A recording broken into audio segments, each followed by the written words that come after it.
Hello students, I hope you all are fine at your homes.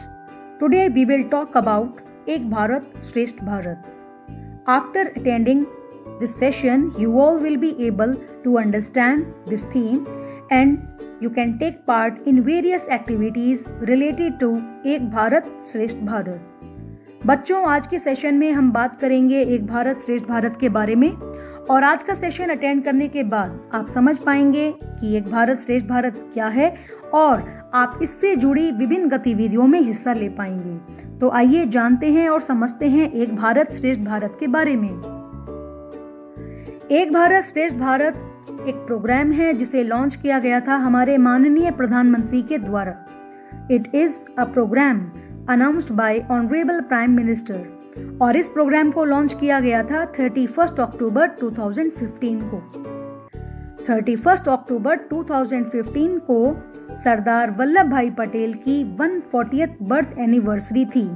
तो बच्चों, आप कह सकते हैं कि 31 अक्टूबर को सरदार वल्लभ भाई पटेल का जन्म दिवस होता है और इसी उपलक्ष्य में हमारे प्रधानमंत्री के द्वारा एक भारत श्रेष्ठ भारत प्रोग्राम को लॉन्च किया गया था।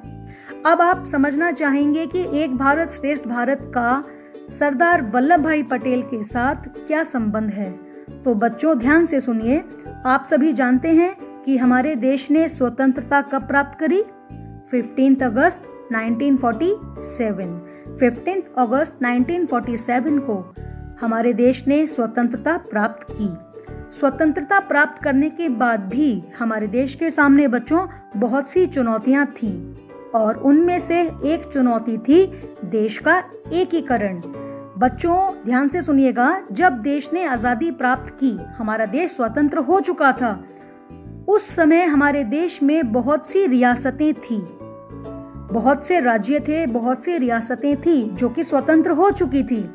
मगर क्योंकि वो स्वतंत्र हो चुके थे, इसीलिए वे स्वतंत्र रूप से ही शासन करना चाहते थे। इसका क्या अर्थ है? इसका यह अर्थ है कि वे अलग रहकर शासन करना चाहते थे।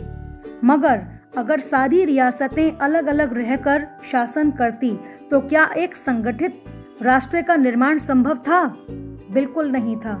आप इसको एक उदाहरण से समझ सकते हैं। मान लीजिए हमारी क्लास में 40 स्टूडेंट्स हैं और एक बच्चा कहता है कि आज हमें मैथ्स पढ़ना है, दूसरा बच्चा कहता है आज हमें हिंदी पढ़नी है, तीसरा बच्चा कहता है आज हमें ईवीएस पढ़ना है। अब अगर अलग अलग बच्चे अलग अलग सब्जेक्ट्स पढ़ने की डिमांड करेंगे तो क्या क्लास में कॉमन स्टडीज पॉसिबल हैं?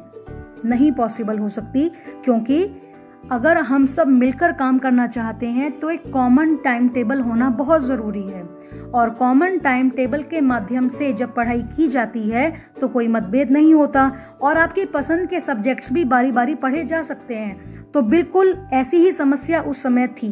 सभी रियासतें अलग रहना चाहती थी, अलग शासन करना चाहती थी, मगर अगर सब छोटे छोटे राज्य, छोटी छोटी रियासतें अलग अलग रहते तो एक संयुक्त राष्ट्र का निर्माण संभव नहीं था। तो पूरे राष्ट्र को संगठित करने का कार्यभार किसको दिया गया? सरदार वल्लभ भाई पटेल को। बच्चों, सरदार वल्लभ भाई पटेल उस समय हमारे देश के उप प्रधानमंत्री थे और गृह मंत्री भी थे। सरदार वल्लभ भाई पटेल ने अपनी सूझबूझ से राष्ट्र को एक किया। आज आपके सामने ये जो विशाल विविध राष्ट्र है भारत के रूप में, इसका श्रेय किसको जाता है? सरदार वल्लभ भाई पटेल को। और सरदार वल्लभ भाई पटेल के प्रयासों को आदर देने के लिए, उनको रिस्पेक्ट देने के लिए ही एक भारत श्रेष्ठ भारत प्रोग्राम को लॉन्च किया है और इसीलिए इस प्रोग्राम को लॉन्च करने का दिन कौन सा रखा गया? 31 अक्टूबर। 31 अक्टूबर को राष्ट्रीय एकता दिवस के रूप में मनाया जाता है और ये किसका जन्म दिवस है? सरदार वल्लभ भाई पटेल का। तो बच्चों, एक भारत श्रेष्ठ भारत प्रोग्राम के माध्यम से हमें अवसर मिलता है अपने दूसरे राज्यों को जानने का, दूसरे राज्यों के कल्चर को जानने का, वहाँ की भाषाओं को जानने का, वहाँ के खान पान को जानने का। हमारा कंट्री एक डाइवर्स कंट्री है, विविध राष्ट्रीय है। तो इसके माध्यम से इस प्रोग्राम में अलग अलग एक्टिविटीज होती हैं। तो जब हम उन एक्टिविटीज को करते हैं तो इन एक्टिविटीज के माध्यम से हम अपने आसपास के राज्यों के बारे में जान पाएंगे। ठीक है। और इस प्रोग्राम के कुछ एम्स भी हैं, कुछ उद्देश्य भी हैं। क्या क्या उद्देश्य हैं? To celebrate the unity in diversity, यानी कि अनेकता में एकता का समारोह है ये एक तरह का।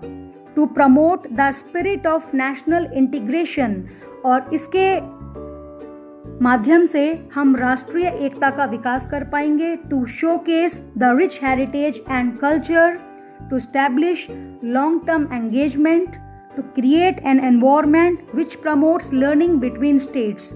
बच्चों, यहाँ पर एक स्टेट का दूसरे स्टेट के साथ बॉन्ड बनाया गया है, अलग अलग राज्यों के बॉन्ड बनाए गए हैं।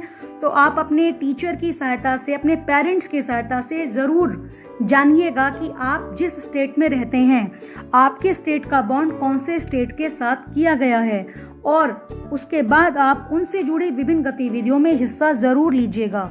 तो मुझे आशा है कि आज के सेशन को अटेंड करके आप समझ पाए होंगे कि एक भारत श्रेष्ठ भारत क्या है, इस प्रोग्राम को लॉन्च करने का उद्देश्य क्या है, और सरदार वल्लभ भाई पटेल का क्या योगदान इसमें रहा है। I hope students this session will definitely helps you to understand the concept of Ek Bharat and Shresth Bharat, and you can also take part in different activities related to this theme. Thank you students. Have a nice day.